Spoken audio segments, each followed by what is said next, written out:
ब्रह्मसूत्र।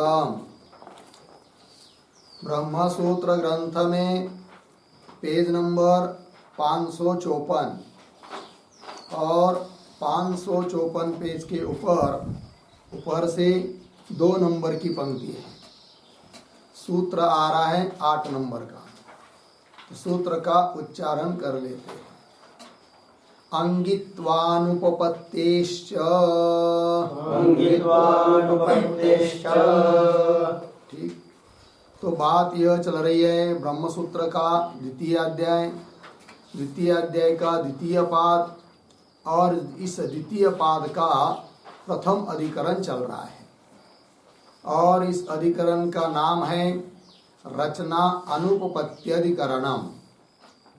और इस अधिकरण का विचार विषय है सांख्य सिद्धांत।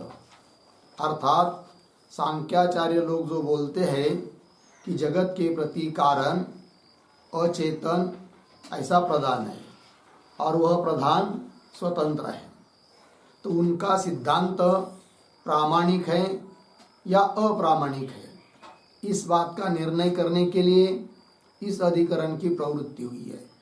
जबकि पूर्व पक्ष जो सांख्य है वो कहता है कि जगत के प्रति कारण प्रधान ही है, किंतु सिद्धांतियों ने उसका बहुत हेतु युक्तियों के द्वारा निराकरण कर दिया कि प्रधान अचेतन है, उसमें रचना की अनुपपत्ति है, प्रवृत्ति की अनुपपत्ति है इत्यादि बहुत सारे युक्तियों के द्वारा उसका निराकरण कर दिया। और भी उसका खंडन करना है क्या कि अंगित्व की भी अनुपपत्ति है उस प्रधान में, अतः उस प्रधान को जगत के प्रति कारण मान नहीं सकते। इसी बात को बताने के लिए यह सूत्र आ रहा है। तो अंगित्व की अनुपपत्ति कैसी है वो सब बताएंगे। तो इस सूत्र के बारे में हम लोग लिख लेते सूत्र का अर्थ वगैरह। तो लिखेंगे सूत्रावतरणम। सूत्रावतरणम बराबर एवं तावत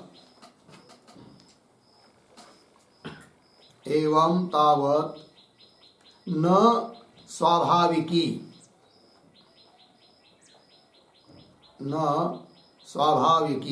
अर्धविराम नापि पुरुष सन्निधि निबंधना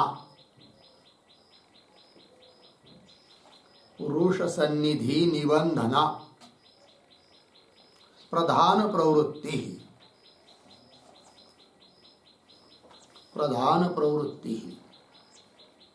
इति उपपाद्य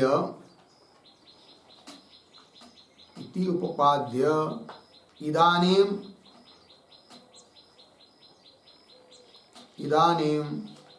कस्यचित्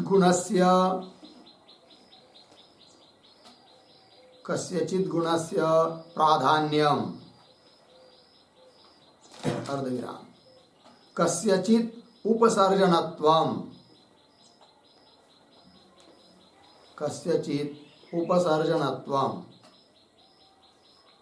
इति वैषम्यम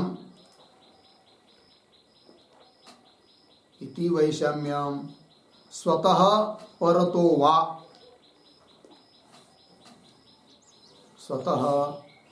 वा न संभवति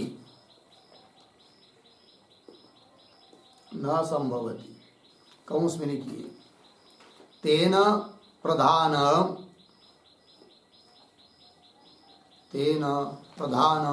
न जगत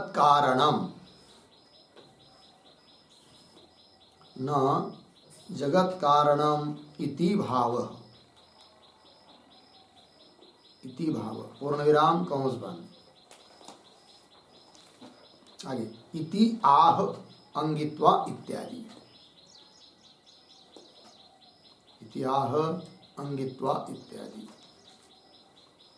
फिर नीचे के पंक्ति में सूत्र अंगित्वानुपपत्तेश्च 2:2:8 पदच्छेद अंगित्वानुपपत्तेः च।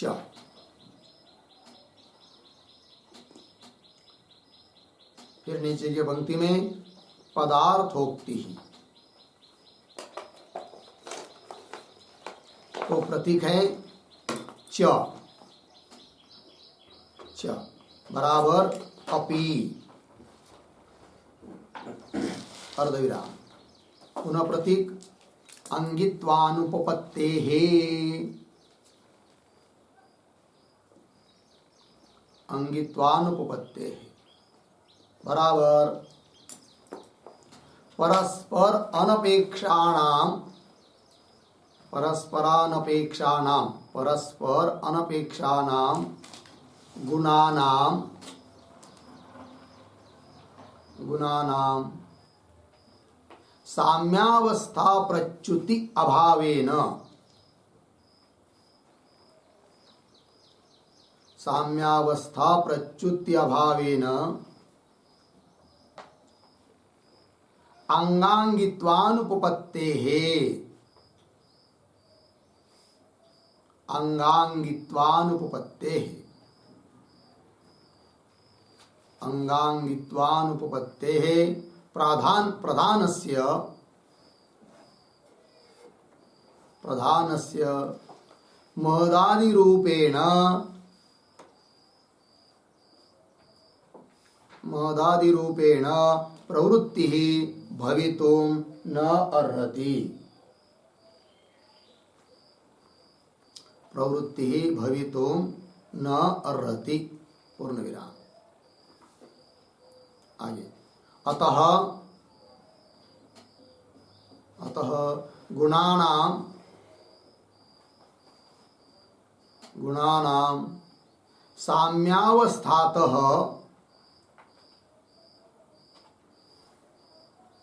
साम्यावस्थातः प्रच्युतिम अंतरेण, प्रच्युतिम अंतरेण अंगांगी भाव अनुपपत्त्या,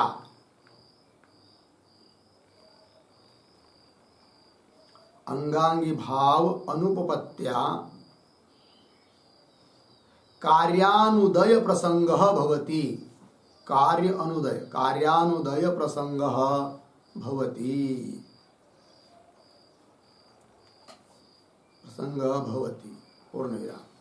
एवं प्रधानम, एवं प्रधानम न जगत कारणम इति भावः, न जगत कारणम इति भावः। ठीक हो गया, अर्थ देखिए। तो इस अधिकरण को आरंभ हुआ था तब से कुछ सूत्रों के द्वारा इस बात को बताया गया कि न स्वाभाविकी प्रधान प्रवृत्ति, प्रधान की प्रवृत्ति स्वभावतः नहीं हो सकती, एक बात। नापि पुरुष सन्निधि निबंधना, पुरुष के सानिध्य के निमित्त से प्रधान की प्रवृत्ति मानने का प्रयास करेंगे सांख्याचार्य लोग, तो भी वो नहीं हो सकती। इस बात का भी इसके पीछे निरूपण कर चुके हैं। कुल मिलाकर प्रधान की प्रवृत्ति न स्वाभाविक हो सकती है, न पुरुष के सानिध्य के निमित्त से हो सकती है, इस बात को बताया। अब क्या बताना है? तो इति उपपाद्य, अब इदानीम, अब कस्यचित् गुणस्य प्राधान्यम कस्यचित् उपसर्जनत्वम इति अपि वैषम्यम स्वतः परतः वा न संभवति, इस बात को बताना है। मतलब क्या?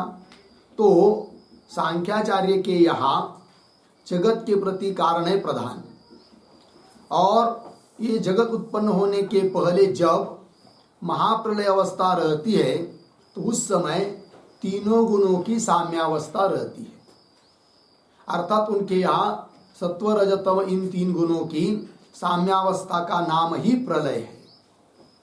और जब पुनः जगत उत्पन्न करना रहता है तब सबसे पहले उस तीन गुणों की जो साम्यावस्था थी प्रलय काल में, उसमें न्यूनाधिक भाव होता है गुणों में, अर्थात उन तीनों गुणों में एक अंगी बनता है तो दो उसके अंग बनने लगते हैं, अर्थात उनमें विषमता आती है।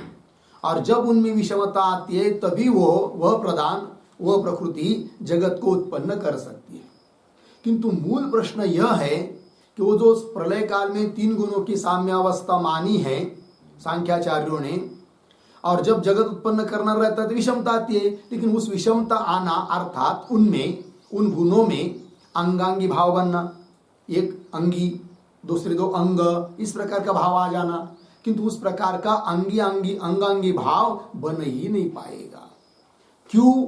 वो गुण तो स्वयं जड़ है, वो एक बढ़ेगा एक घटेगा ऐसा कर नहीं सकते क्योंकि स्वयं अचेतन है, और दूसरा कोई करने वाला है नहीं, क्योंकि प्रधान को छोड़कर जगत में पुरुष के अलावा और कुछ नहीं है, और पुरुष है वो तो असंग है, वो तो इन गुणों में न्यूनाधिक भाव करेगा नहीं, अंगांगी भाव बनाएगा नहीं, क्योंकि वो असंग है, निर्लेप है, निष्क्रिय है, निर्गुण है। और प्रधान के अतिरिक्त और दूसरा कुछ है नहीं कि जो इन गुणों में न्यूनाधिक भाव कर दे, अंगांगी भाव कर दे, उनमें विषमता ला दे कि जिससे जगत बने। तो अंगांगी भाव बन ही नहीं सकता, अतः वो प्रधान जगत के प्रति कारण मानना उचित नहीं है। ये सिद्धांती कह रहे हैं, कहेंगे इति उपपाद्य इदानीं कस्यचित् गुणस्य प्राधान्यम, कोई किसी गुण में प्राधान्यता, अंगिता, अंगी रूपता, कस्यचित् उपसर्जनत्व, उपसर्जन मतलब गौण, कोई गौण हो जाना, अंग बन जाना, इति वैषम्यम, इस प्रकार का वैषम्य अर्थात इस प्रकार की विषमता स्वतः परतः वा न संभवती, इस प्रकार की विषमता उस प्रधान में स्वतः भी नहीं बन सकती क्योंकि स्वयं जड़ है, और परतः भी नहीं बन सकती क्योंकि दूसरा कोई कराने वाला नहीं है। अतः जगत के प्रति कारण प्रधान को मानना ही उचित नहीं है, ये सिद्धांत। परतः वा न संभवती तेन प्रधानम न जगत कारण, तेन मतलब विषमता, वैषम्य नहीं हो पा रहा है, इसलिए वैषम्य का अभाव रहने के कारण प्रधानम न जगत कारणम, प्रधान जगत के लिए कारण नहीं बनेगा। इस बात को बताना इस सूत्र से। तो सूत्र आया, पदार्थोक्ति में लिखा है च मतलब अपि, अपि का मतलब होता है जैसे बहुत सारे हेतुओं के द्वारा सांख्यों का निराकरण किया, उसी प्रकार अंगित्व अनुपपत्ति, इस हेतु से भी उन सांख्यों का क्या करना है, निराकरण करना है, इसलिए शब्द आया अपि, च का मतलब अपि। आगे अंगित्वानुपपत्ते है, इसका स्पष्टीकरण कर रहे, परस्पर अनपेक्षाणाम गुणानाम, गुण जो है तीन वो एक दूसरे को क्या अपेक्षा नहीं रखते हैं, स्वतंत्र है वो, सत्व रज तम। तो परस्पर अनपेक्षाणाम गुणानाम, ऐसे जो गुण है वे साम्यावस्था प्रच्युति अभावेन, साम्यावस्था जो प्रलय काल में उनकी है, तीनों गुणों की साम्यावस्था, उससे प्रच्युति, उससे हट जाना, अर्थात उसमें विषमता आना, ये नहीं हो पाएगा, प्रच्युति का अभाव, अभावेन अंगांगित्व अनुपपत्ते, अंगांगित्व की अनुपत्ति हो जाने से प्रधानस्य महदादि रूपेण प्रवृत्ति भवितुम न अर्हति, प्रधान की महत्त्व अहंकार इत्यादि के रूप में, जगत के रूप में प्रवृत्ति नहीं हो सकती। अतः गुणानाम साम्यावस्थात प्रच्युतिम अंतरेण, और गुणों की साम्यावस्था से प्रच्युति हुए बिना, प्रच्युतिम अंतरेण अंगांगी भाव अनुपपत्या, जब तक उनकी समान अवस्था है तीनों की, तब उनमें अंगांगी भाव हो ही नहीं सकता। अंगांगी भाव तब होगा जब उन तीन गुणों में प्रच्युति होगी, एक बढ़ेगा दो घटेंगे, है ना, पुनः दूसरा बढ़ेगा दूसरे दो घटेंगे, ऐसा होगा तब उनमें आएगा क्या, अंगांगी भाव। गुणानाम साम्यावस्थात प्रच्युतिम अंतरेण, प्रच्युति हुए बिना अंगांगी भाव अनुपपत्या, अंगांगी भाव उत्पन्न ही नहीं होगा, और अंगांगी भाव नहीं उत्पन्न होगा तो कार्य उत्पन्न नहीं हो पाएगा, क्योंकि तीनों गुण समान अवस्था में कोई कार्य कर नहीं सकते। कार्य अनुदय प्रसंग, प्रसंग प्राप्ति, कार्य के अनुदय की प्राप्ति होगी, अर्थात कार्य जगत उत्पन्न नहीं हो पाएगा। एवं इस प्रकार प्रधानम न जगत कारणम इति भाव, कुल मिलाकर प्रधान जगत का कारण नहीं, यह बात सिद्ध हो जाती है। ठीक, आइए अब इस सूत्र का जो भाष्य है, इस भाष्य का विचार करेंगे। इतश्च न प्रधानस्य प्रवृत्ति अवकल्पते, ठीक, और इस कारण से भी, इस हेतु से भी, क्या, इतश्च न प्रधानस्य प्रवृत्ति अवकल्पते, प्रधानस्य प्रवृत्ति न अवकल्पते, प्रधान की प्रवृत्ति नहीं हो सकती, नहीं मान सकते। बोलेंगे क्यों? आगे दे रहे, यद ही सत्व रजस्तमसाम अन्योन्य गुण प्रधान भावम उत्सृज्य साम्येन स्वरूप मात्रेण अवस्थानम सा प्रधान अवस्था।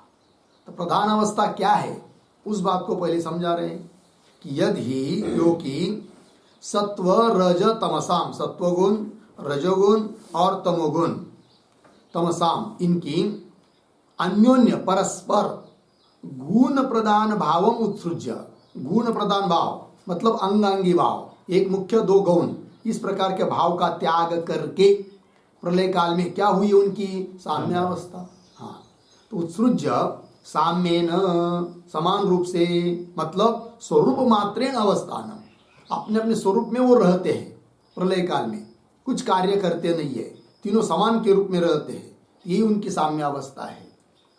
तो साम्येन स्वरूप मात्रेण अवस्थान, उनकी गुणों की स्वरूप मात्र से अवस्थिति, स्थिति, उसी का नाम है सा प्रधान अवस्था। ठीक, आगे, तस्याम अवस्थायाम अनपेक्ष स्वरूपाणाम स्वरूप प्रनाश भयात परस्परम प्रति अंगांगी भाव अनुपपत्ते है। ठीक है, चलिए, तो ये जो पंक्ति है तस्याम अवस्थायाम, उसके पूर्व में एक वाक्य लिखते, छोटा सा उत्तरण, किम किम प्रधान अवस्था, प्रधान अवस्था कूटस्थवत नित्या, कूटस्थवत नित्या उत विकारिणी, उत विकारिणी, प्रश्न चिन्ह, आद्य दोषम आह, आद्य दोषम आह तस्याम इति। देखो भाई अर्थ, तो उस सांख्याचार्य को पूछेंगे कि वो जो प्रधान अवस्था है, तीन गुणों की साम्यावस्था, क्या वह प्रधान अवस्था कूटस्थवत नित्य है, निर्विकार रूप से वो नित्य है, उत विकारिणी, अथवा उसमें विकार होता है। बोलो, यदि कदाचित सांख्य उन दो विकल्पों में से आद्य, पहला विकल्प मानता है कि वो प्रधान अवस्था कूटस्थ की तरह वैसी की वैसी हमेशा रहती है, नित्य, तब क्या दोष आएगा सांख्य मत पर, उस बात को बता रहे तस्याम इत्यादि पंक्ति के द्वारा। तो पंक्ति को देखिए, भाष्य पंक्ति को, तस्याम अवस्थायाम, तस्याम अवस्थायाम, हाँ, प्रधान अवस्थायाम, तीन गुणों की साम्यावस्थायाम, तस्याम अवस्थायाम अनपेक्ष स्वरूपाणाम गुणानाम, ऐसे वो गुण है उस समय कि एक दूसरे को अपेक्षा नहीं है, उनको एक दूसरे की अपेक्षा तब होती है जब कुछ कार्य उत्पन्न करना रहता है, किंतु प्रलय काल में तीन गुणों की साम्यावस्था काल में किसी कार्य की उत्पत्ति होती नहीं है, अतः उन गुणों को एक दूसरे की अपेक्षा नहीं होती है। तो वही कह रहे तस्याम अवस्थायाम अनपेक्ष स्वरूपाणाम गुणानाम इत्यर्थ, अनपेक्ष स्वरूप ऐसे जो गुण, तीन गुण, वे उनका स्वरूप प्रनाश भयात परस्परम प्रति अंगांगी भाव अनुपपत्ते, उनका परस्पर में अंगांगी भाव नहीं बन सकता। क्यों? इसलिए कि उनको डर है, क्या? स्वरूप प्रनाश भयात, कदाचित एक बहुत बढ़ जाएगा और दूसरा बहुत न्यून हो जाएगा तो उसको डर लगेगी कि भाई हमको मार देगा, नष्ट हो जाएंगे हम, अतः कोई भी कम नहीं उसमें, तीनों समान रहते हैं, अंगांगी भाव बनता नहीं है। वही कह रहे स्वरूप प्रनाश भयात, अपने स्वरूप का नाश न हो जाए, लेकिन नाश होने के भय से परस्परम प्रति, एक दूसरे के प्रति वो वे अंगांगी नहीं बनेंगे। वही करे प्रति परस्परम प्रति अंगांगी भाव अनुपपत्ति है, उनमें अंगांगी भाव बन नहीं सकता। और यदि अंगांगी भाव नहीं बनेगा तो जगत उत्पन्न नहीं होगा। जगत की उत्पत्ति तब होगी जब अंगांगी भाव रहेगा, और अंगांगी भाव तब रहेगा जब उनमें एक दूसरे की अपेक्षा होगी, प्रच्युति होगी, और प्रच्युति कराने वाला तो कोई नहीं है। अतः जगत के प्रति कारण प्रधान को मानना उचित नहीं। ये बात परस्परम प्रति अंगांगी भाव अनुपपत्ते है, हो गया ना। इस वाक्य पर एक वाक्य लिखते हैं अवतरण, ये अवतरण मतलब टिप्पणी लिखेंगे। अंगांगी भावे अंगांगी भावे साम्य स्वरूप नाश स्यात्, साम्य स्वरूप नाश स्यात्, अर्धविराम। ततः कौटस्थ्य भंग, कौटस्थ्य भंग, कौटस्थ्य भंग इति भयात्, इति भयात् अंगांगित्वानुपपत्तेः, अंगांगित्वानुपपत्तेः सृष्टि अनुपपत्तिः, सृष्टि अनुपपत्तिः इत्यर्थः। ठीक, देखो यार, अंगांगी भाव, यदि अंगांगी भाव हो जाएगा तो क्या होगा? साम्य स्वरूप का नाश होगा। अतः सांख्यों के लिए दो विकल्प किए थे कि तुम्हारी प्रधान अवस्था कूटस्थ की तरह नित्य है या विकारी है। यदि कूटस्थ की तरह नित्य मानेंगे फिर कौटस्थ का भंग होगा जब उसमें अंगांगी भाव मानेंगे, क्योंकि साम्य स्वरूप रहेगा नहीं उस समय। तो कौटस्थ भंग इति भया, इस डर से अंगांगित्व अनुपपत्ति, अंगांगी भाव बन नहीं पाएगा, और अंगांगी भाव नहीं बनेगा तो सृष्टि अनुपपत्ति, सृष्टि उत्पन्न नहीं होगी। ये बात ठीक। आगे चलिए भाष्य में, बाह्यस्य च कस्यचित् क्षोभयितुः अभावात् गुण वैषम्य निमित्तः महदादि उत्पादः न स्यात्। अब ये जो पंक्ति है बाह्यस्य च इत्यादि, उसके पूर्व में एक छोटा वाक्य लिखिए, द्वितीयं दूषयति, बाह्यस्य इति, द्वितीयं दूषयति, बाह्यस्य। ठीक, दो विकल्प किए थे ना, वो तुम्हारी प्रधान अवस्था कूटस्थ की तरह नित्य है क्या या विकारी है।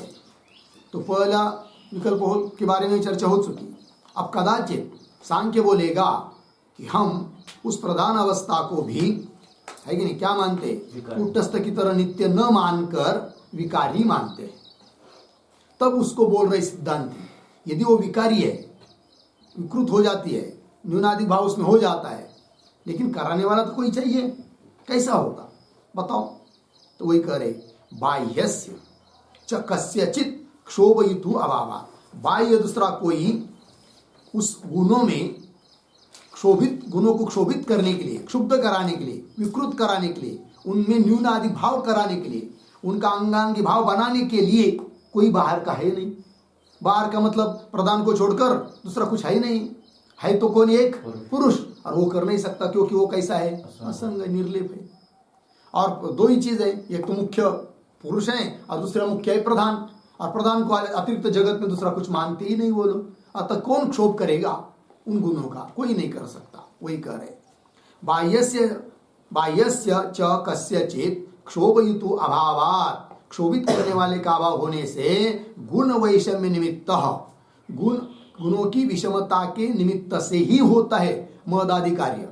और ऐसा ही माना है सांख्याचार्यों ने कि जगत की उत्पत्ति अर्थात महत्त्व अहंकार इत्यादि जगत उत्पन्न होता है, वो तब होता है जब गुणों में विषमता होती है। किंतु गुणों की विषमता के निमित्त से जगत उत्पन्न होता है, लेकिन उसके पहले विषमता तो हो, उसमें विषमता कराने वाला ही कोई नहीं है। अतः जगत की उत्पत्ति के प्रति प्रधान को कारण मानना ही उचित नहीं। वही कह रहे बाह्यस्य च कस्यचित् क्षोभयितुः अभावात्, ठीक है ना, गुण वैषम्य निमित्त मदादि उत्पाद न स्यात्, लग गया। यहाँ पर आया है ना एक शब्द क्षोभयितु अभावात् इत्यादि, उस पर एक शब्द लिखते हैं, एक वाक्य, चीरकाल स्थितस्य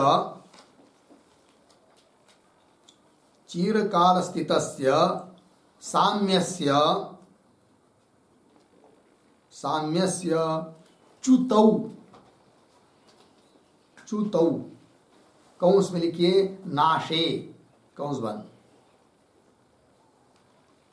आगे निमित्तम वाच्यम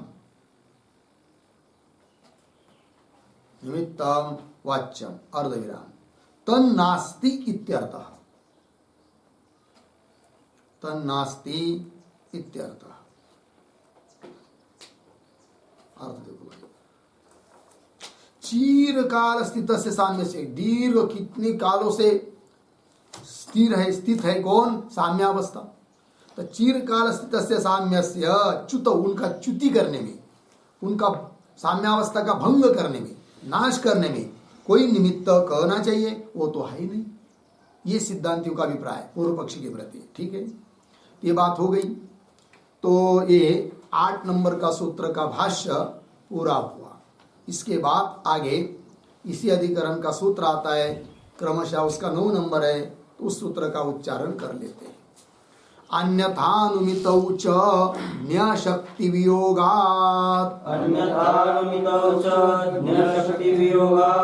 ठीक। तो चलिए भाई, तो ये जो सूत्र है, इस सूत्र के बारे में भी लिख लेते, इसका अर्थ वगैरह, बाद में उसका भाष्य को देखेंगे। तो चलते हैं, लिखेंगे सूत्रावतरणम बराबर गुणानाम मिथः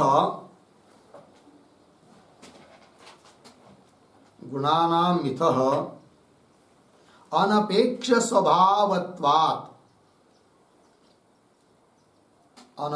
स्वभावत्वात् न स्वतः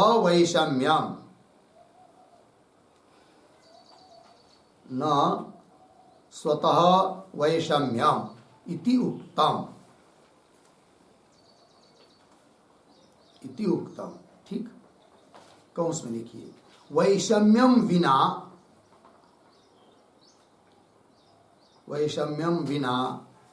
न अंगांगी भाव,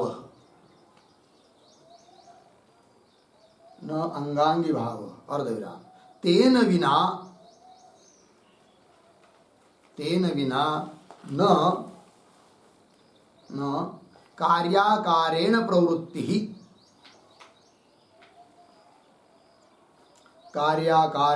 प्रवृत्तिः संभवति, अर्धविराम इति उक्तम, पूर्णविराम कंस बंद, ठीक है। देखो भैया आगे, तत्र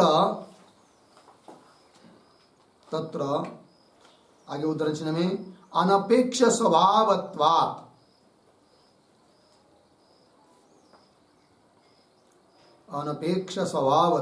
उदाहरण चिन्ह बन, इति हेतोः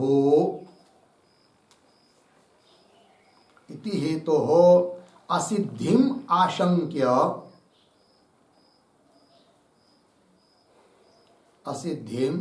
आशंक्य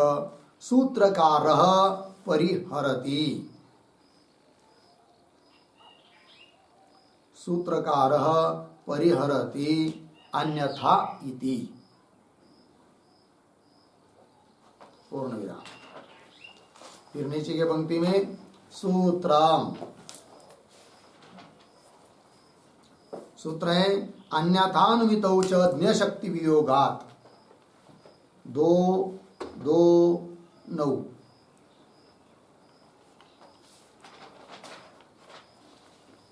नीचे पदच्छेद अन्यथा अनुमितौ च ज्ञशक्ति वियोगात्, फिर नीचे की पंक्ति में पदार्थोक्ति बराबर थोड़ा कौंस में लिखेंगे, न वयम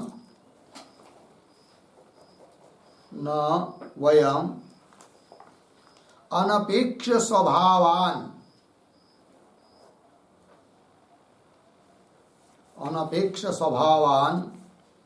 कूटस्थान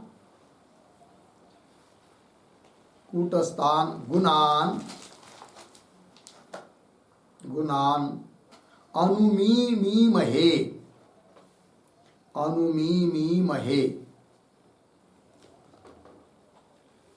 अर्धविराम, किंतु आगे की तरफ बांध देकर कौंस बंद, फिर आगे प्रतीक अन्यथा बराबर प्रकारांतरेण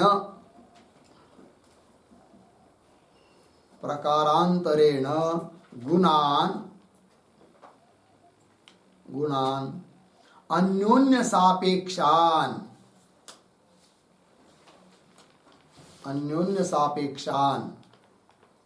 पूर्ण विराम, फिर आगे प्रतीक अनुमितौ च प्रतीक है, अनुमितौ च बराबर एवं अनुमाने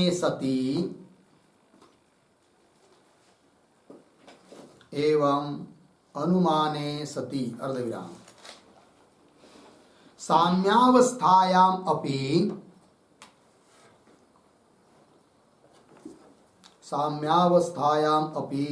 गुणाः वैषम्योपगम योग्याः कौंस में लिखिए विषमता को प्राप्त होने योग्य,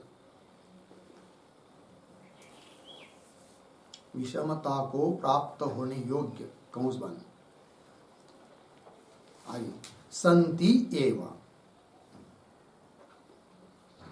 अर्धविराम तेन प्रागुक्त दोष प्रसक्ति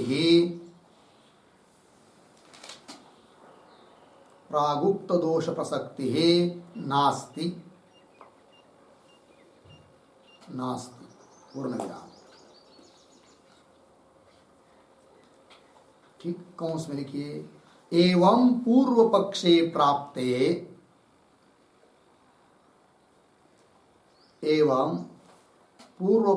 प्राप्ते आह, आगे की तरफ बांध देकर कौंस बंद,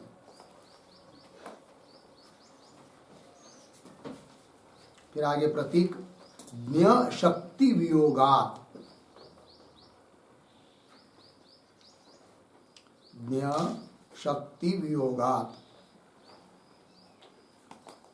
बराबर गुणानाम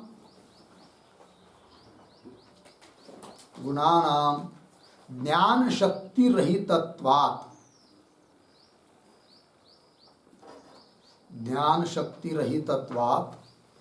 अर्धविराम स्वतः प्रच्युति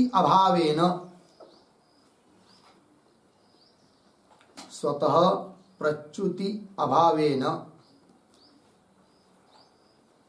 अंगांगी भावानुपपत्तेः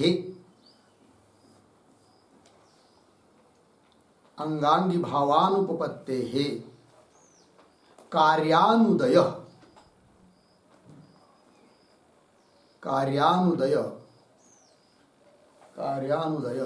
कौंस में लिखिए कार्याकारेण परिणाम अभाव कार्याकारेण परिणाम अभाव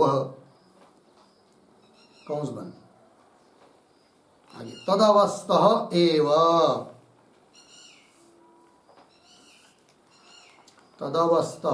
एव इति भाव पूर्ण विराम। नीचे की पंक्ति में पैराग्राफ छोड़कर प्रधाने ज्ञान शक्ति अनुमाने, प्रधाने ज्ञान शक्ति अनुमाने सांख्यस्य प्रतिवादित्वाभाव प्रसंग, प्रतिवादित्व प्रसंग, प्रतिवादित्वाभाव प्रसंग कौन उसमें लिखिए पूर्व पक्षत्व अभाव प्राप्ति, पूर्व पक्षत्वाभाव प्राप्ति कौन बन अर्धविराम ब्रह्मवाद प्रसंगश्च स्यात्,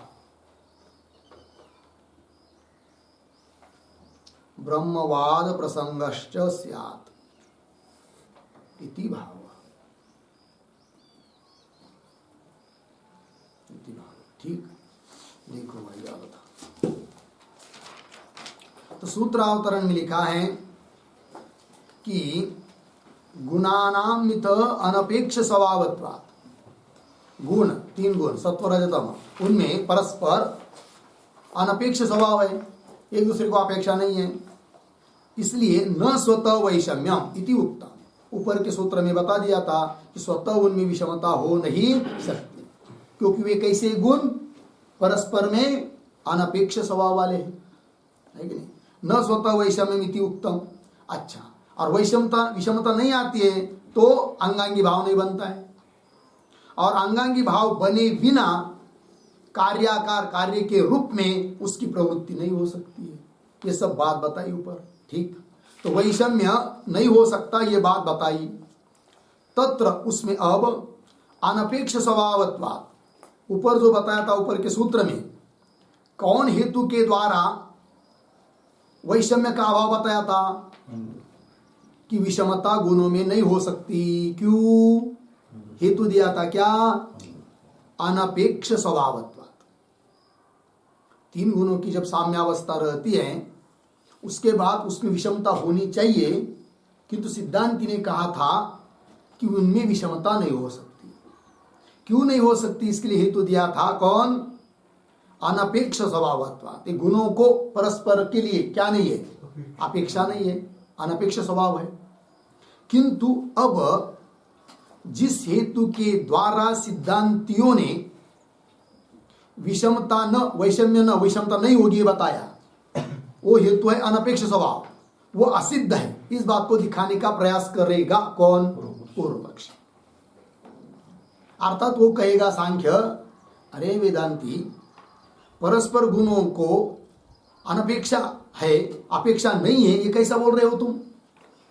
इस प्रकार का हम गुण है ऐसा कल्पना ही नहीं करेंगे, क्योंकि हम गुणों को अनुमान अनुमिति से सिद्ध करते हैं। वो इस प्रकार के गुणों को सिद्ध नहीं करेंगे कि जो परस्पर में अपेक्षा वाले नहीं है, अपितु अपेक्षा वाले है, ऐसा अनुमान करेंगे।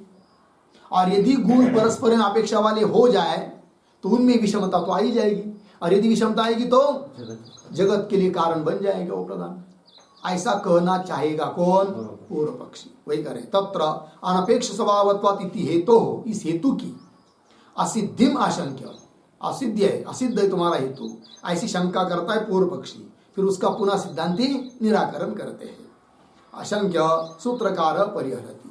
अतः जो सूत्र आ रहा है अन्यथा अनुमितौ च ज्ञशक्ति वियोगा, अन्यथा अनुमितौ च इतना भाग पूर्व पक्षी का है सूत्र में पूर्वार्ध, और ज्ञशक्ति वियोगा ये सिद्धांतियों का कहना है। ठीक है, अब सूत्र के पूर्वार्ध के द्वारा पूर्व पक्षी क्या कहना चाहता है वो देखिए अब नीचे पदार्थोक्ति में।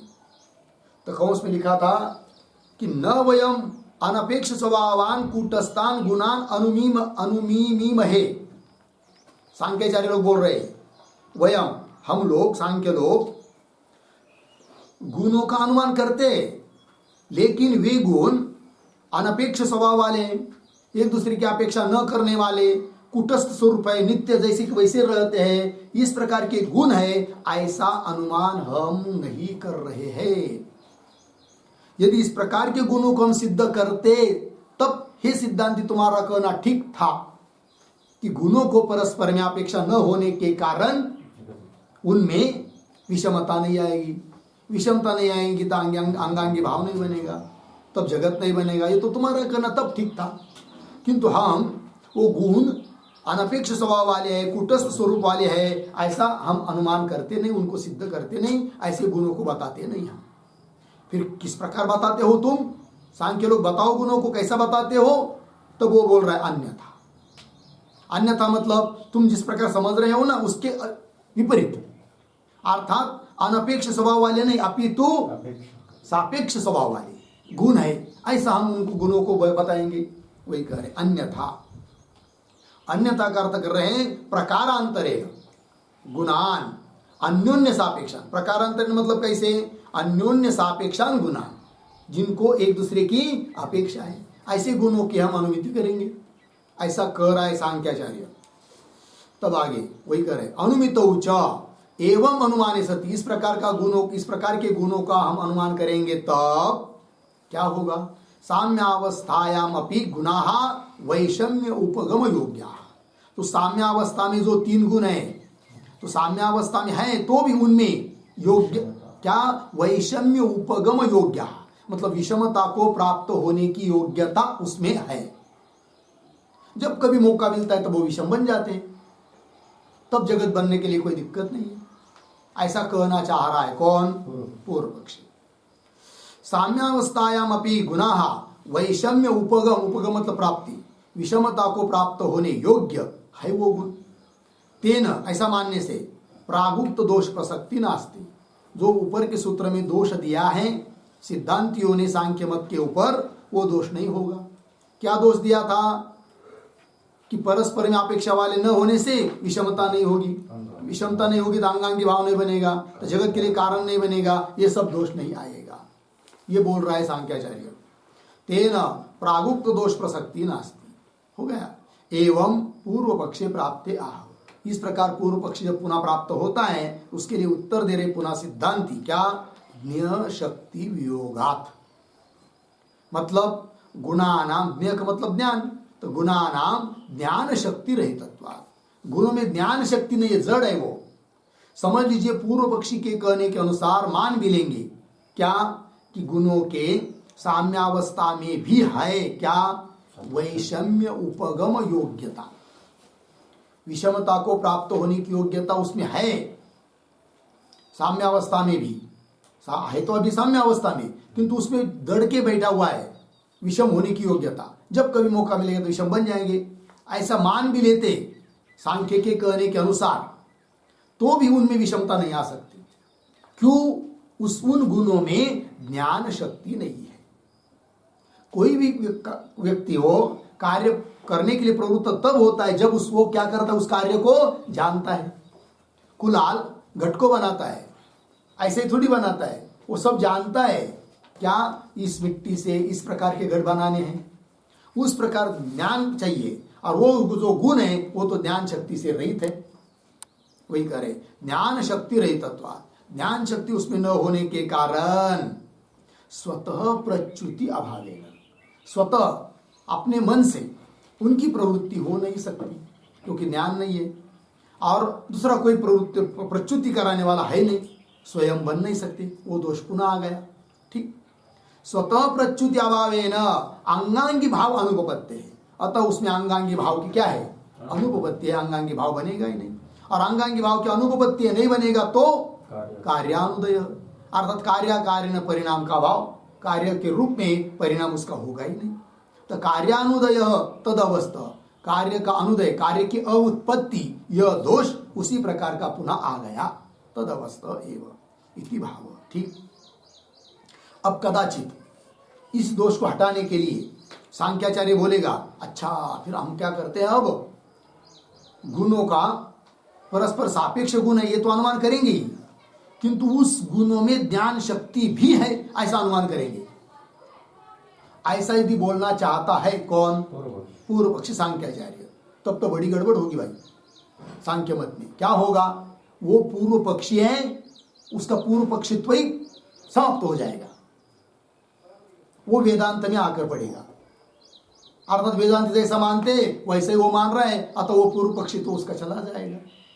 ये बात प्रधान है, उस प्रधान में ज्ञान शक्ति अनुमान है, ज्ञान शक्ति है, ऐसा यदि वो अनुमान करता है तो क्या, सांख्यस्य प्रतिवादित्व अभाव प्रसंग, प्रतिवादित्व पूर्व पक्षित्व पूर्व पक्षपना उसका अभाव की प्राप्ति होगी। अर्थात पूर्व पक्षी करके वो रहेगा ही नहीं, वही करे पूर्व पक्षत्व अभाव प्राप्ति। अर्थात क्या होगा फिर, ब्रह्मवाद प्रसंगश्च, अर्थात जगत के प्रति ब्रह्म कारण है जो हम कहते हैं वही वो मान रहा है, ये सिद्ध हो जाएगा। क्योंकि हम भी इस जगत के प्रति कारण जो ईश्वर है वो ज्ञान स्वरूप है, हम भी तो मानते हैं, और वो भी वैसा मानेगा तो उसमें और हमारे में फर्क ही क्या रहेगा, ये बोल रहे हैं। ब्रह्मवाद प्रसंगश्च स्यात् इति भाव हो गया। चलिए भाई, तो इति सूत्र का अर्थ हो गया। अब इस सूत्र के ऊपर जो भाष्य है उस भाष्य को देखते हैं। अथापि स्यात् अन्यथा वयम अनुमीमहे।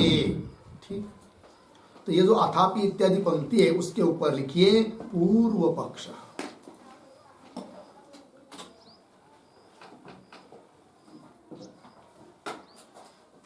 ठीक, और ये जो पंक्ति अथापि इत्यादि उसके पूर्व में अवतरण के रूप में एक वाक्य लिखते हैं, तत्र तत्र आगे उद्धरण चिन्ह में अन्यथानुमितौ च,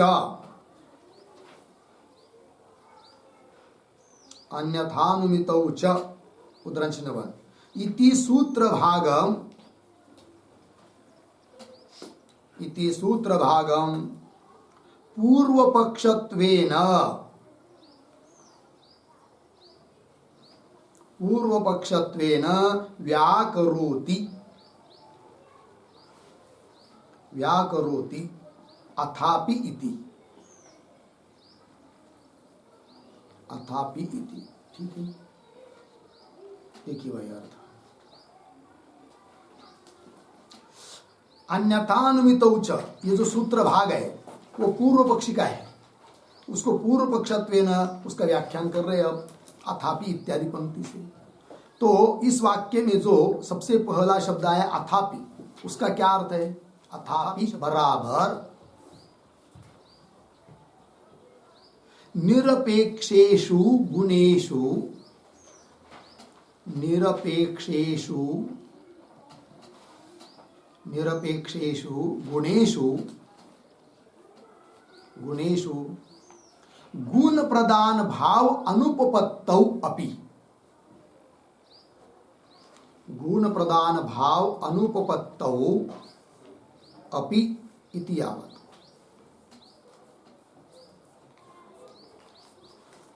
अनुपपत्तौ अपि इति यावत्। ठीक, देखो यार, निरपेक्षेषु गुणेषु, ऊपर के सूत्र में बताया था ना, गुण परस्पर क्या है, अनपेक्ष स्वभाव वाले निरपेक्ष है, तो निरपेक्षेषु गुणेषु ऐसे गुणों में गुण प्रदान भाव की क्या है, अनुपपत्ति।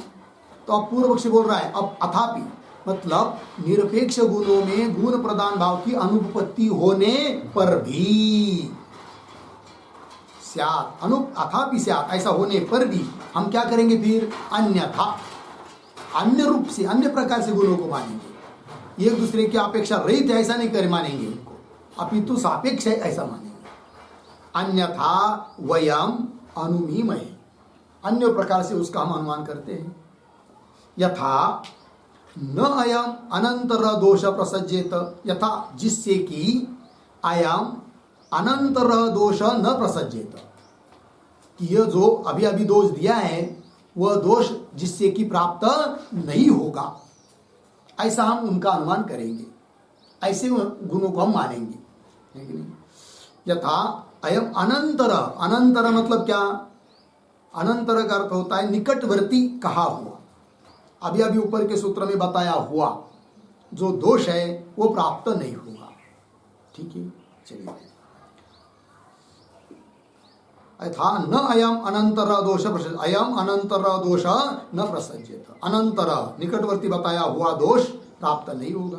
वो बोल रहे आगे, न ही अनपेक्ष स्वभावाः कूटस्थाः च अस्माभिः गुणाः अभ्युपगम्यन्ते, क्यों?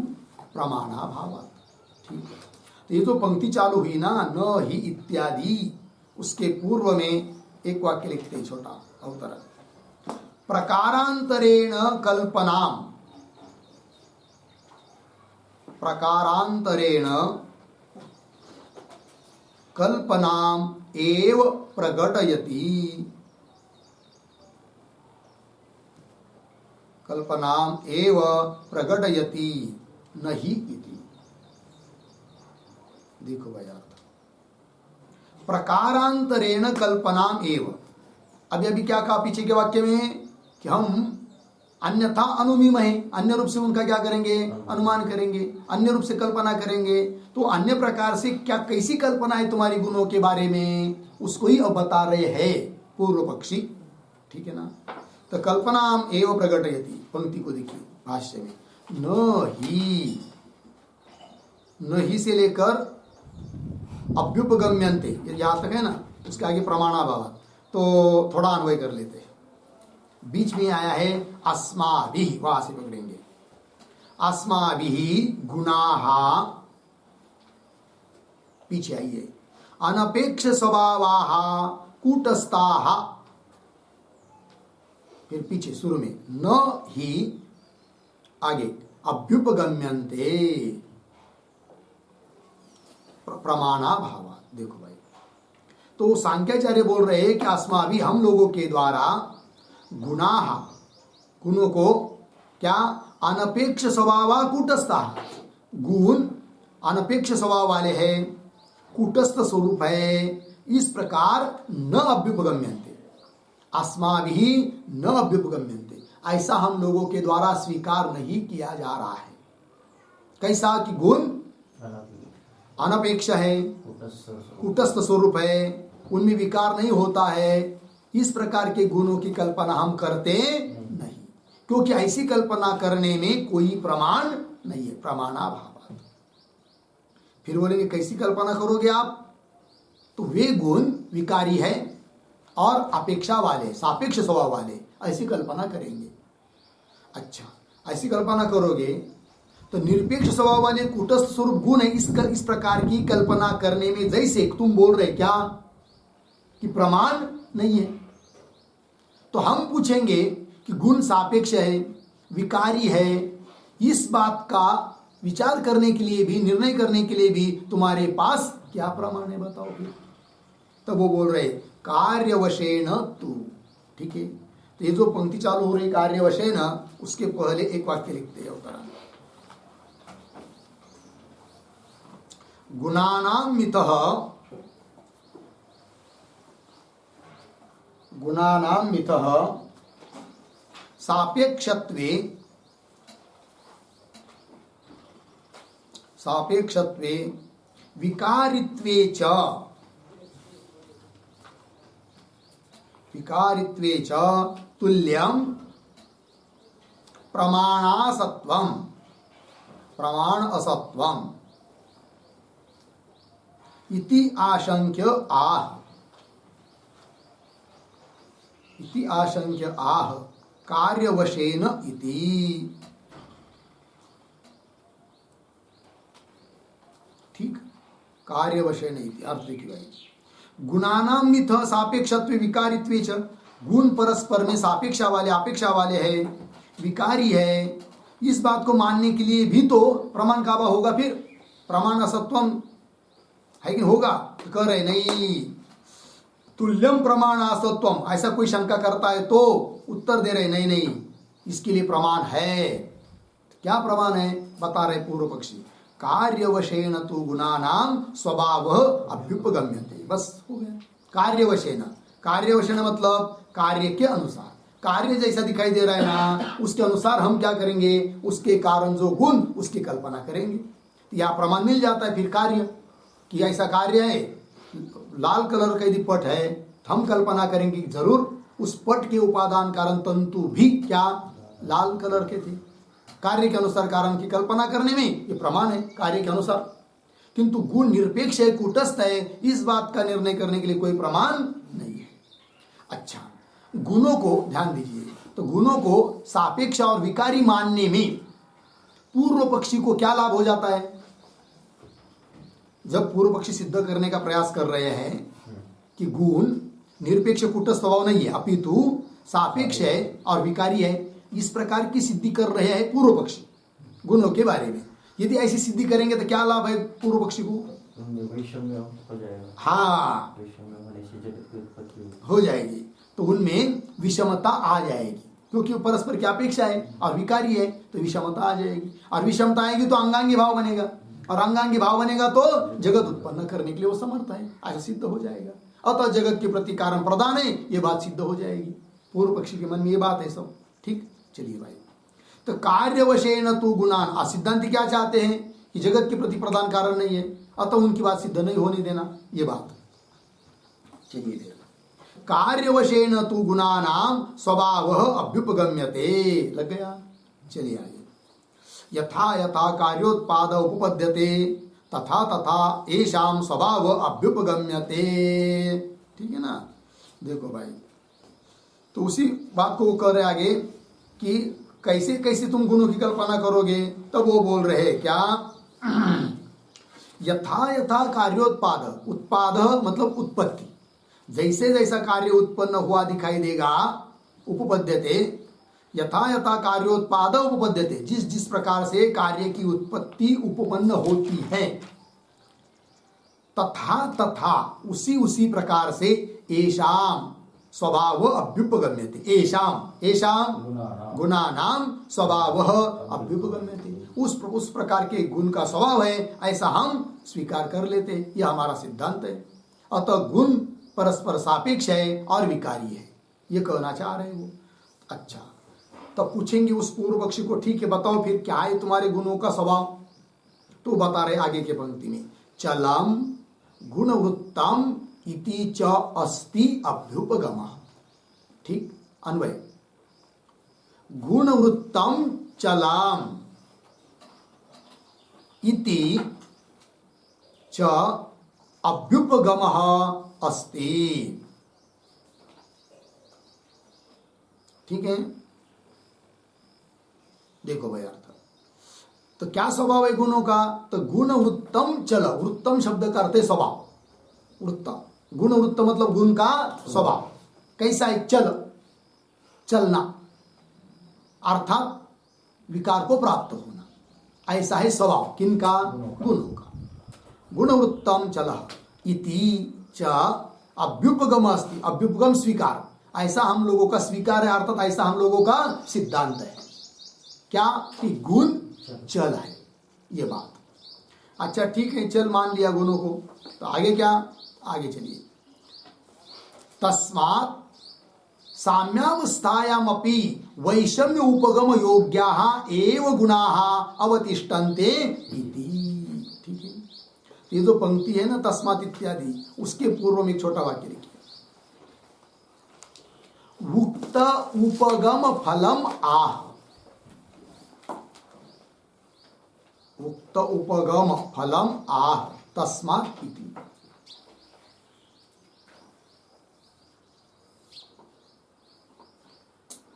ठीक है, अभी तक जो उपगम म्हणजे प्राप्ति, स्वीकार जो किया कि गुण चल स्वरूप है, ये जो स्वीकार किया उसका फल क्या, लाभ क्या पूर्व पक्षी को, वो बता रहे पूर्व पक्षी। तस्मात् साम्यावस्थायाम अपि, साम्यावस्था में भी, उस काल में भी, क्या जी? तो आगे थोड़ा अन्वय करके करेंगे, आप ही के आगे कैसा पढ़ेंगे? दो शब्द छोड़कर आगे है गुनाह, उसको लेंगे गुनाह, फिर पीछे बीच वाला वैषम्य उपगम योग्याः एव, अंतिम में अवतिष्ठन्ते इति। अर्थ देखिए भाई, तस्मात् साम्यावस्थायाम अपि, उन तीन गुणों की साम्यावस्था काल में भी गुण कैसे हैं? वैषम्य उपगम योग्या, मतलब विषमता को प्राप्त होने योग्य, भले अभी विषमता को प्राप्त नहीं हुई है किंतु विषमता को प्राप्त होने योग्य है। लग गया? चार भाई एकत्र रह रहे हैं, एक कुटुंब है कि नहीं, तो भी उनमें कभी झगड़ा नहीं, भांडन नहीं, कुछ भी नहीं है, एक साथ साथ रह रहे हैं, तो भी उनमें है योग्यता किसकी? वैषम्य उपगम योग्यता, अलग अलग होने की योग्यता उसमें है। आज न कल वो क्या विभक्त तो हो ही जाएंगे। उसी प्रकार ये तीन गुण भले इस समय प्रलय काल में तीन गुणों की समान अवस्था में है, तो भी उनमें वैषम्य उपगम योग्यता है, उपगम प्राप्ति, वैषम्य विषमता को प्राप्त होने की योग्यता उसमें है। इस प्रकार से वो रहते हैं उस समय में भी। वही कह रहे वैषम्य उपगम योग्या एव अवतिष्ठन्ते इति। लग गया? या तक हुआ पूर्व पक्षी। तो पूर्व पक्ष ने क्या सिद्ध किया अभी तक? तो साम्यावस्था में भी उन गुणों में विषमता होने की योग्यता है, अतः उनको चाहे तब वो विषम बन जाएंगे, अर्थांगांगी भाव को प्राप्त होंगे, जगत को उत्पन्न कर देंगे, कोई दिक्कत नहीं। अब उसका पुनः निराकरण करना है, तब आ रहा है सिद्धांत। तो आगे पंक्ति है एवं अपि। एवं अपि का इसके ऊपर लिखिए सिद्धांत।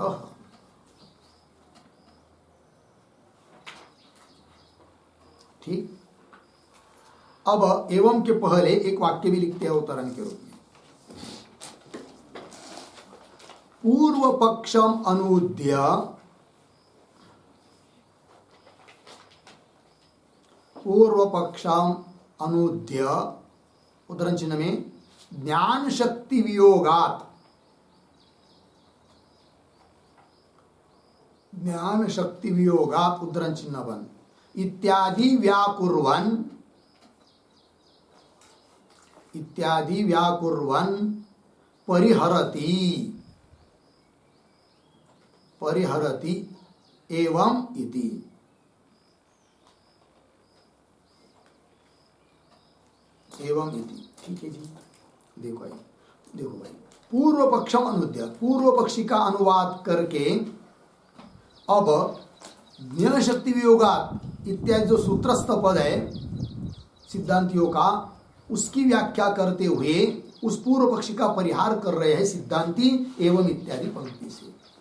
तो देखो भाई, एवं अपि मतलब ठीक है, थोड़ा देर के लिए स्वीकार कर लिया पूर्व पक्षी का कि ठीक है तुम इस प्रकार मान भी लोगे, तो भी एवं अपि प्रधानस्य ज्ञ शक्ति वियोगात, प्रधान में ज्ञ शक्ति है क्या? ज्ञान शक्ति है क्या? नहीं, क्योंकि वो जड़ है, तुम ही कहते हो। तो ज्ञ शक्ति वियोगात, ज्ञान शक्ति का अभाव होने के कारण रचना अनुपपत्यादय पूर्वोक्ता दोषा तदवस्था एव। ठीक है, तो ज्ञान शक्ति उसमें न होने के कारण, वो जड़ होने के कारण रचना की अनुपपत्ति वगैरह जो दोष पूर्व में दिए हैं, इस अधिकरण के एकदम पहले सूत्र में वहां से लेकर बहुत सारे दोष दिए हैं। तो रचना अनुपत्यादय पूर्वोक्ता दोषा तदवस्था एव, वो दोष तो वैसे के वैसे रह ही जाते हैं। ठीक है, तुम गुणों को ऐसा मान भी रहे हो कि विषमता प्राप्त होने की योग्यता उसमें है, तो भी वो तो जड़ है ना, अचेतन है ना, वो रचना नहीं कर सकते जगत की, दोष तो वैसे रहेंगे ही। ठीक, आगे चलिए, ये तो बात बता दी। आगे ज्ञ शक्तिम अपितु अनुमीमान प्रतिवादित्वात् निवर्तेत। ठीक, ये क्या आ रही बीच में बात? तो ये जो पंक्ति चालू हुई ज्ञ शक्तिम इत्यादि, उसके पूर्व में एक वाक्य लिखते हैं, अवतरा येन येन विना, येन येन विना कार्यम न उपपद्यते, कार्यम न उपपद्यते तत्तद अपि, तत्तद अपि तद्वशात् एव, तद्वशात् एव अनुमेयम्, अनुमेयम् इति आशंक्य आह, इति आशंक्य आह ज्ञ शक्ति इति। ठीक, देखो भाई अर्थ, येन येन विना कार्यम न उपपद्यते, जिस जिसके माने बिना कार्य उपपन्न नहीं होता है, तत् उस बात को हम तद्वशादेव उस कार्य के लिए, है कि नहीं, कार्य के अनुसार ही अनुमेय मान लेते हैं। ऐसा यदि कहेंगे कौन? सांख्याचार्य लोग, पूर्व पक्षी लोग, है।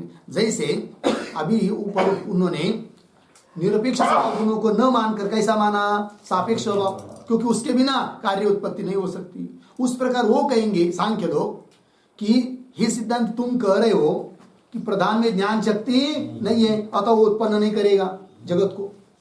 तो हम अब कहेंगे कि अब उसमें हम ज्ञान शक्ति भी मान लेंगे। किसमें? प्रधान में। अर्थात जो माने बिना कार्य उत्पन्न नहीं होता है उसको हम मान ही लेते हैं, ऐसा करेंगे। तो ज्ञान शक्ति भी मान लेंगे। ऐसा यदि कहेगा कौन? पूर्व पक्षी। वही ये न विना कार्यम न उपपद्यते तत्तदपि तद्वशादेव अनुमेयम इति आशंक्याः। तब उत्तर दे रहे सिद्धांती, कैसा नहीं मान पाओगे? क्यों? ज्ञान शक्ति अपि तो अनुमिमानः।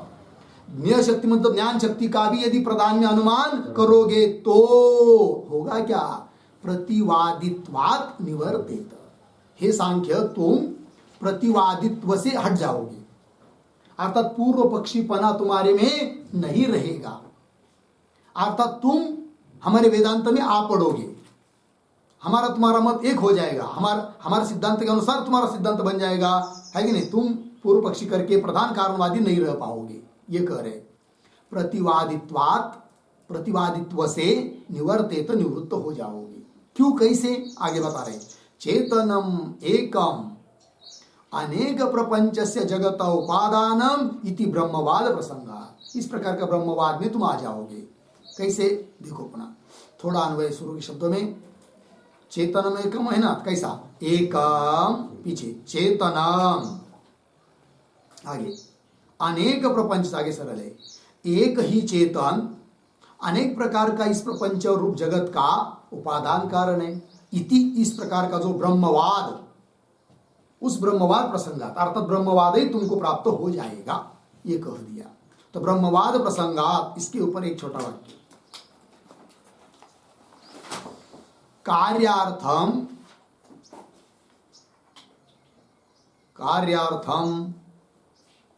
ज्ञान शक्ति कल्पने ब्रह्मवादः स्यात् इत्यर्थः।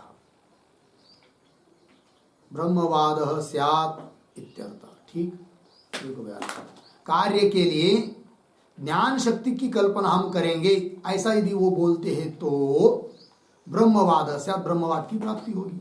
ये बात बता दी। ठीक, आगे चलिए। हो गया ना इतना? अब आगे भाष्य में वैषम्य उपगम योग्याः अपि गुणाः साम्यावस्थायां निमित्ताभावात् न एव वैषम्यं भजेरन्।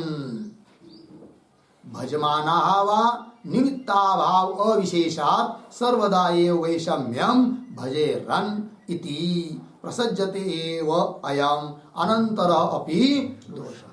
ठीक, अब क्या बात बताई जा रही है? ये जो पंक्ति है वैषम्य उपगम योग्या इत्यादि, उसके पहले एक वाक्य लिखते हैं थोड़ा सा। तो लिखेंगे पूर्वोक्तः किंवा पूर्व सूत्रोक्तः, ऐसा लिखिए।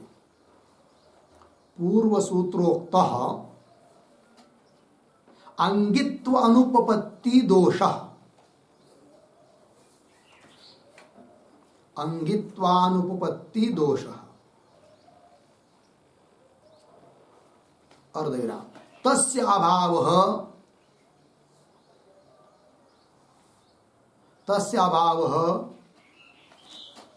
अत्र वादिना उक्तः। अत्र वादिना उक्तः, अर्धविराम, तम स्वीकृत्य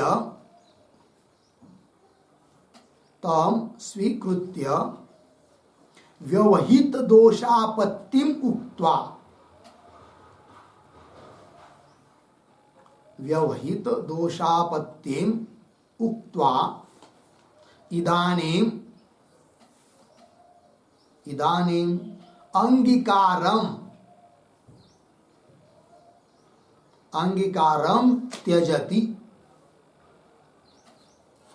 अंगीकारम त्यजति वैषम्य इति। ठीक है, देखो भाई अर्थ। तो पूर्व सूत्रोक्त, पूर्व मतलब 8 नंबर का सूत्र, उसमें अंगित्वानुपपत्ति दोष बताया था सिद्धांतियों ने। अंगित्व नहीं बन पाएंगे उन गुणों में, परस्पर में अंगांगी भाव नहीं बन पाएगा, ठीक है ना। तो पूर्व सूत्रोक्त अंगित्वानुपपत्ति दोष सिद्धांतियों ने कहा पूर्व पक्षी के ऊपर। फिर तस्याभाववादिना अत्र वादिना उक्त, किंतु आगे वाले 9 नंबर के सूत्र में पूर्व पक्षी ने, वादी ने क्या कहा कि उस दोष का अभाव है। कौन दोष का? जो 8वें सूत्र में बताया था। क्या दोष बताया था? अंगित्व की अनुपपत्ति। तब पूर्व पक्ष ने क्या कहा इस सूत्र में? अंगित्व की अनुपपत्ति नहीं है, अपितु अंगांगी भाव बन जाएंगे, क्योंकि गुणों का हम उस प्रकार को मानते हैं सापेक्ष, तो अंगांगी भाव बन जाते, ये बताया। अर्थात दोष का अभाव बताया। पुनः किसने? पूर्व पक्षी। तस्याभाव अत्र वादिना उक्त। अब थोड़ी देर के लिए उसका स्वीकार भी कर लिया सिद्धांतियों ने। आया था ना सिद्धांत एवं अपि, ठीक है, अंगांगित्व भाव का अनुपपत्ति रूप दोष का अभाव मानोगे, अर्थात अंगांगी भाव मानोगे, तो भी पूर्वोक्तों के पीछे के दोष आएंगे, रचनानुपपत्ति इत्यादि, वो बताया सिद्धांतियों ने। वही तम स्वीकृत्य, उस पूर्व पक्षी का कहना थोड़े देर के लिए स्वीकार करके, क्या व्यवहित दोषापत्तिम, व्यवहित दोषों की प्राप्ति बताई कि रचना अनुपपत्ति इत्यादि पूर्वोक्त दोष आएंगे, ऐसा बताया है नहीं। व्यवहित दोषापत्तिम उक्त्वा इदानीम, अब पुनः क्या कर रहे हैं? अंगीकारम त्यजति, अर्थात पूर्व पक्षी में दिए हुए दोष का अभाव है, ऐसा जो पूर्व पक्षी ने इस सूत्र में बताया, अर्थात अंगीकार, उसका अंगीकार किया था, उस अंगीकार का त्याग कर रहे हैं। मतलब अंगांगी भाव का हो जाएगा ऐसा पूर्व पक्षी का अभिप्राय, सापेक्ष तो मानकर, किंतु अब कह रहे अंगांगी भाव भी उनका बनेगा नहीं, अर्थात अंगित्व अनुपपत्ति रूप दोष वैसा कि वैसा ही रहेगा, ये कह रहे हैं। ठीक है ना। क्या स्वीकार कर लिया था? दोष का अभाव। अब उस स्वीकार किए गए दोष के अभाव का पुनः क्या कर रहे हैं? त्याग, अर्थात अंगांगी भाव होने की अनुपपत्ति पुनः दिखा रहे हैं। कौन? सिद्धांति पूर्व पक्षी को। आइए पंक्ति, वैषम्य उपगम योग्या अपि गुणा, विषमता को प्राप्त होने की योग्यता उन गुणों में आप मानते हो, है कि नहीं? तो योग्या अपि गुणा साम्यावस्थायाम, किंतु ऐसे गुण को मानने पर भी साम्यावस्थायाम निमित्त अभावात, साम्यावस्था काल में उनको विषम कराने वाला कोई निमित्त नहीं है। स्वयं विषम बन नहीं सकते, भले योग्यता होने पर भी स्वयं क्यों नहीं बन सकते? अचेतन है, दूसरा कोई विषम कराने वाला है नहीं। तो वही निमित्ताभावात न वैषम्यम भजेरन, वो विषमता को प्राप्त हो ही नहीं सकते, अर्थात उनमें अंगांगी भाव आ ही नहीं सकता, अर्थात अंगांगी भाव की अनुपपत्ति रूप दोष वैसा कि वैसा रह रहा है। सिद्धांति बोल रहे पूर्व पक्षी को, है कि अंगांगी भाव की क्या है? अनुपपत्ति। न एव वैषम्यम भजेरन, लगा इतना पंक्ति। आगे देखिए, भजमाना वा, अब कदाचित कोई निमित्त न होने पर भी विषमता को कराने वाला, विषमता देने वाला, विषमता को बनाने वाला निमित्त न होने पर भी भजमाना, भजमाना मतलब निमित्त के बिना भी यदि विषमता को प्राप्त होंगे तब होगा क्या फिर? तब निमित्ताभाव अविशेषात, निमित्त का अभाव तो हमेशा ही फिर, क्योंकि निमित्त कोई न होने पर भी विषमता को प्राप्त होते हैं, तो निमित्त है ही नहीं तो भी विषमता को प्राप्त हो सकते, तो निमित्त का अभाव हमेशा रहता है फिर, तो हमेशा फिर वो क्या होनी चाहिए? उनमें विषमता ही होती रहनी चाहिए। वही कह रहे निमित्त अभाव अविशेषात, अविशेषात का अर्थ होता है समानत्वात्, समान होने से, है कि नहीं? निमित्त अभाव अविशेषात, निमित्त का अभाव बरकरार वैसा कि वैसा रह जाने से, समान होने से, सर्वदा एव वैषम्यम भजेरन, हमेशा वो विषमता को ही प्राप्त होते रहने चाहिए। कौन? गुण। साम्यावस्था उनकी कभी होगी ही नहीं फिर तो ये बात। जबकि प्रलय काल में साम्यावस्था मानी है, वो होगी नहीं। तो सर्वदा एव वैषम्यम भजे रन, वैषम्य को ही प्राप्त होंगे इति। ठीक है ना। इति के बाद कैसा पढ़ेंगे? थोड़ा अन्वय। इति के बाद दो शब्द छोड़कर अयम अनंतर अपि दोषः पीछे प्रसज्जते एव, यह अन्वय हुआ। इति इस प्रकार, अयम मतलब यह, अनंतर अपि दोषः प्रसज्जते एव, अनंतर जो दोष है वो तो प्राप्त होता ही है। कौन दोष? कैसा? कौन सा दोष? अनंतर अपि दोष। अनंतर अपि दोष मतलब कौन सा दोष? तो लिखिए उसका अर्थ। अनंतर उसमें लिखिए निकटवर्ती पूर्व सूत्रोक्त, निकटवर्ती पूर्व सूत्रोक्त कौंस बन आगे दोष बराबर महदादि कार्योत्पाद अयोग, महदादि कार्योत्पाद अयोग, ये दोष।